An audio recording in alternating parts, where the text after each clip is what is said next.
Nous avons vu ensemble le plan de financement initial et le compte de résultat. Je vous propose désormais de calculer ensemble quel est le seuil de rentabilité de votre société. Si vous faites déjà ces 3 exercices, c'est vraiment suffisant pour un petit business plan et c'est très largement suffisant pour les banques. Donc, on va se limiter à ces 3 exercices-là qui vont vous permettre déjà de vous donner une excellente idée de la rentabilité future de votre business.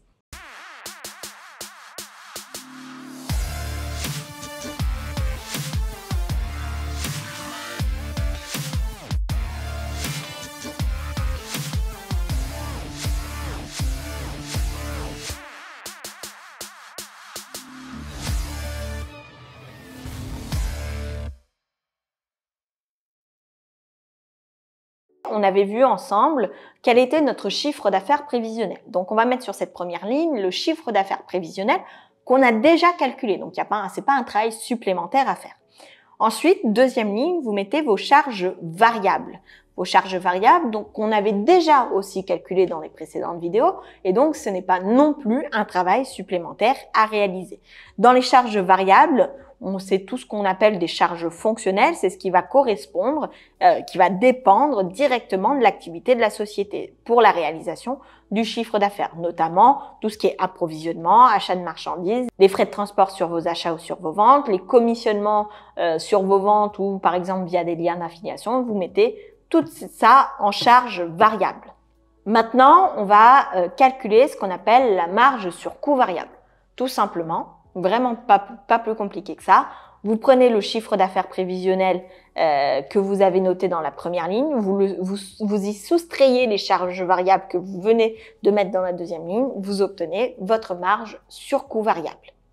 Pour calculer le taux sur marge variable, on va tout simplement prendre le chiffre qu'on a obtenu pour la marge sur coût variable et on va le diviser par le chiffre d'affaires. On arrive au taux de marge sur coût variable. Enfin, dernière étape, pour obtenir son seuil de rentabilité, on va prendre le total de nos charges fixes.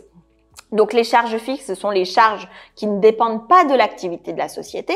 Tout ce qui est loyer, tout ce qui est salaire, tout ce qui est prime d'assurance, tous ces éléments-là qu'on ait du business ou pas de business, payer dans tous les cas de figure pour faire fonctionner sa société. Donc, on prend ces charges fixes qu'on va diviser par le taux de marge sur coût variable, donc le dernier chiffre qu'on vient d'obtenir, et ça nous donne notre seuil de rentabilité.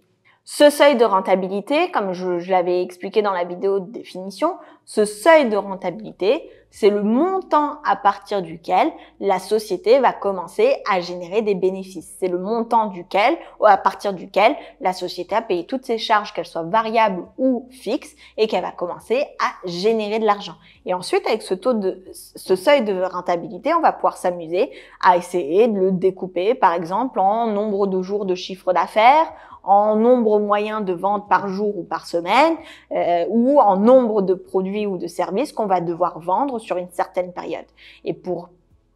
Et ces calculs-là vont vous permettre de vous dire peut-être que les 10 premiers jours du mois, c'est les 10 premiers jours où vous devez atteindre tel chiffre d'affaires, tel chiffre d'affaires pour que vous puissiez, à partir du 11e jour du mois, commencer à dégager un réel bénéfice pour votre société. Donc, ce seuil de rentabilité, il est très important pour être sûr de ne pas pour ne pas miser tout votre projet sur peut-être 10 ventes alors que le seuil de rentabilité, elle est à 9. Dans ce cas-là, dans ce cas de figure-là, il y a peut-être un problème de redimensionnement de société, de projet à faire. J'espère que cette vidéo aura été claire. Si vous avez des questions, vous n'hésitez pas à les mettre en commentaire. Sur ce, je vous dis à très vite dans une prochaine vidéo.